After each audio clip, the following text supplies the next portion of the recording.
आज मुंबई की 2 करोड़ वाली आबादी एक रैपिड ट्रांजिट रूट के लिए तड़प रही है। पर एक समय ऐसा था जब मुंबई में करीब $2.5 बिलियन खर्च करते हुए एक रैपिड ट्रांजिट कॉरिडोर बनाया जाने वाला था, वेस्टर्न रेलवे एलिवेटेड कॉरिडोर। ये एक प्रपोज कॉरिडोर था और आज हम इस रैपिड ट्रांजिट कॉरिडोर के बारे में जानेंगे कि इसका प्लान क्या था और आखिर ये क्यों कैंसिल हो गया। मुंबई की लोकल रेल नेटवर्क दुनिया के सबसे ज्यादा कंजेस्टेड रेल नेटवर्क्स में से एक है और सिर्फ आज नहीं बल्कि पहले से ही मुंबई की लोकल नेटवर्क के अंदर कंजेशन और ओवर यूटिलाइजेशन की समस्या रही है। आज से पहले भी मुंबई के वासियों के द्वारा एक नए रैपिड ट्रांजिट सिस्टम की डिमांड की जा रही थी। भारत सरकार ने भी मुंबई के पॉपुलेशन ग्रोथ को देखते हुए एक नए ट्रांजिट सिस्टम को प्लान किया था, पर सवाल आखिर ये था कि क्या टाइप का ये ट्रांजिट सिस्टम होगा। कई डिस्कशंस के बाद भारत सरकार को इसका जवाब मिला, जो था western railway elevated corridor. Mumbai के वेस्टर्न सबर्ब्स एक बहुत क्राउडेड रीजन में आता है और इन वेस्टर्न सबर्ब्स के एक्सटेंडेड एरिया जो मुंबई के आउटस्कर्ट्स में आते हैं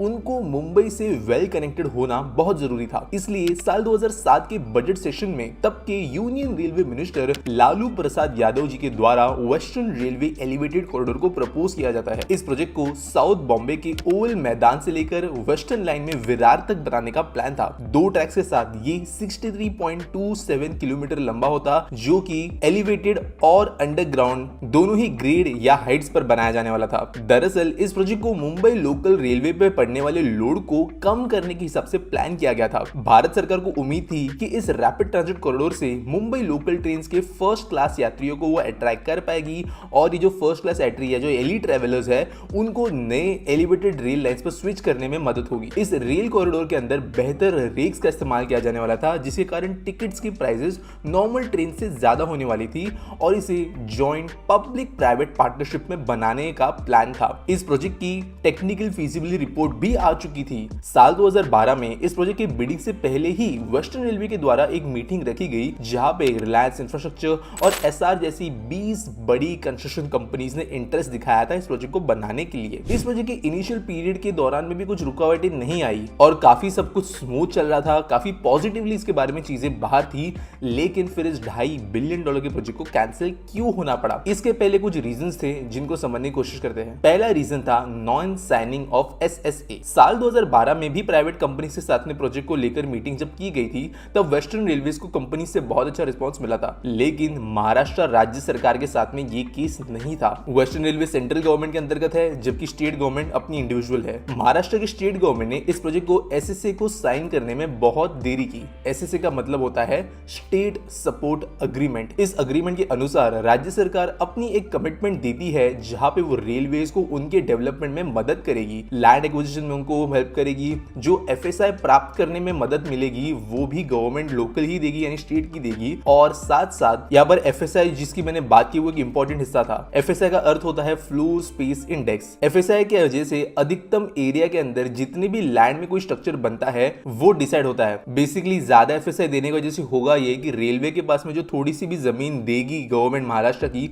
वहां पर अगर 1000 स्क्वायर फीट भी है तो उससे कई गुना ज्यादा एरिया वहां पर लिवेबल या रेसिडेंशियल या कमर्शियल वो बना पाएंगे। पर राज्य सरकार को ये मान्य नहीं था, क्योंकि उनके खुद के कई प्रोजेक्ट्स के प्लान थे जो इस रेलवे एलिवेटेड कॉरिडोर लाइन के पैरेलल में चलने वाले थे। इसलिए रेलवेज को हाई एफएसआई प्राप्त करने से वो कतरा रहे थे। इसके अलावा राज्य सरकार को अग्रीमेंट के अनुसार प्रोजेक्ट के दौरान की जाने वाली सारी रिहैबिलिटेशन की जिम्मेदारी लेनी थी, जो कि बहुत टाइम कंज्यूमिंग काम था। राज्य सरकार इस प्रोजेक्ट के प्लानिंग, कमिश्निंग और रेलवेज के बीच के विषय को लेकर बहस चलती रही और ये प्रपोज जो एसएसए था, जो अग्रीमेंट था दोनों की कोऑर्डिनेशन से रिलेटेड, वो कभी भी साइन नहीं हो पाया। दूसरा रीजन था parallel alignment with Mumbai metro project. Mumbai के western railway elevated corridor project के कैंसिल होने के पीछे one of the biggest reason है महाराष्ट्र सरकार का अपना मेट्रो प्रोजेक्ट। एसएसए साइन करने में देरी तो हो ही रही थी, लेकिन इसके साथ साथ मुंबई मेट्रो प्रोजेक्ट का प्रपोजल भी सामने था, जिसका अलाइनमेंट इस मेट्रो लाइन के काफी ज्यादा करीब से गुजरता था। लाइन 3 जो कोलाबा से लेकर सीब्स के बीच में चलने वाली थी,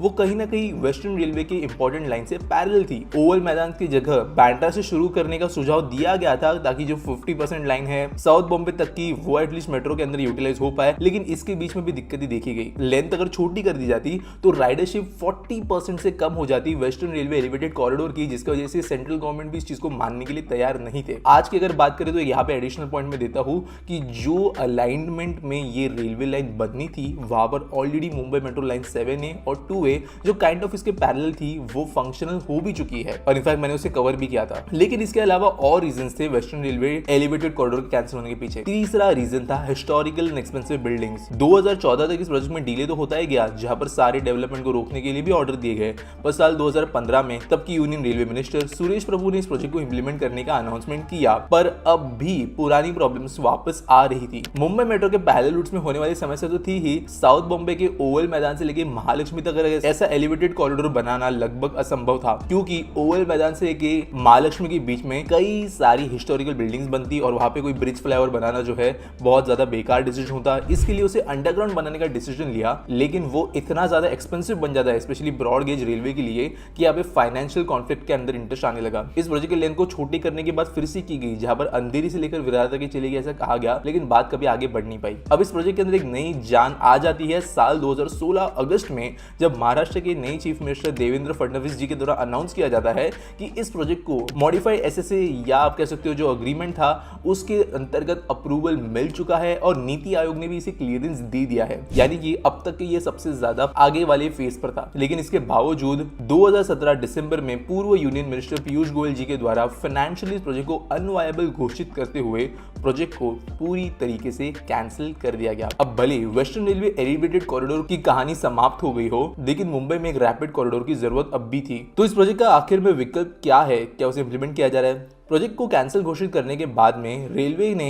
अनाउंस किया कि ट्रैक्स पर लोड कम करने के लिए वो नए पैरेलल ट्रैक्स बनाएंगे। इसके अलावा एयर कंडीशन लोकल्स का विकल्प दिया गया क्वालिटी को बढ़ाने के लिए, जो कि ऑलरेडी फंक्शन होना शुरू कर चुकी है।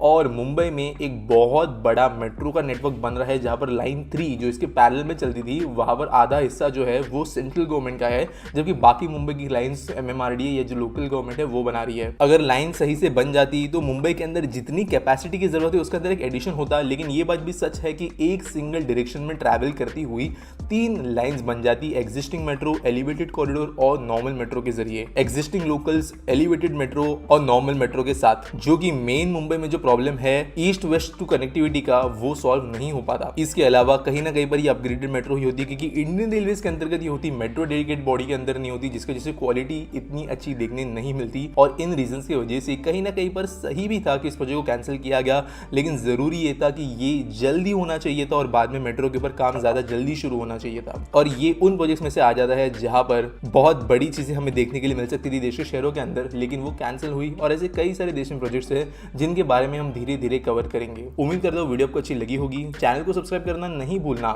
मिलेंगे अगले वीडियो में।